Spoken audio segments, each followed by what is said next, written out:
জামাইদেরকে যেভাবে করে শ্বশুরবাড়িতে আদর আপ্যায়ন তারপরে সম্মান দেওয়া হয়, তার 1%ও যদি মেয়েদেরকে তার শ্বশুরবাড়িতে সম্মান দেওয়া হতো, তাহলে মেয়েরা কখনই শ্বশুরবাড়িতে নিজেকে অসহায় ফিল করতো না।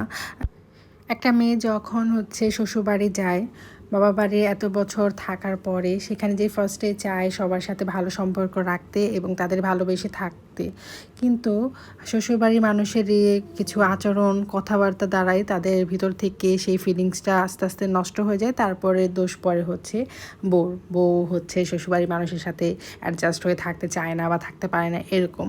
যাই হোক, কেউ পার্সোনালি নেবেন না। ম্যাক্সিমাম মানুষের লাইফে এই ধরনের ঘটনা ঘটে থাকে, সেই পার্সপেক্টিভ থেকে আমি বললাম। এনিওয়ে, আমি মানসুরা চলে আসলাম আমার পেজ মানসুরা টাইনি ওয়ার্ল্ড থেকে। Welcome back to my another video. আশা করি যে যেখান থেকে আমার ভিডিওটা দেখছেন ভালো আছেন।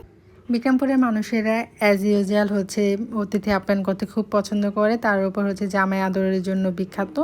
আর আমার আম্মুর কাছে তো তার মেয়ের জামাইরা অলওয়েজ স্পেশাল অ্যান্ড নতুন। আমার আম্মু তো বলে যে আমার দুলাভাই বা আমার হাজবেন্ড কখনই তারা পুরাতন হবে না আম্মুর কাছে। সবসময় নতুন সময়ে যেভাবে আপ্যায়ন করা হতো, তো সবসময় নাকি এভাবেই করে যাবে। আসলেই তাই। আমার বড় আপুর আজকে 9 ইয়ার্স যাবৎ বিয়ে হয়েছে, বাট যতবারই ভাইয়া আসে আমাদের বাসায় সব সময় ভাইয়ার জন্য তার পছন্দ অনুযায়ী সব রান্নাবান্না করা হয়।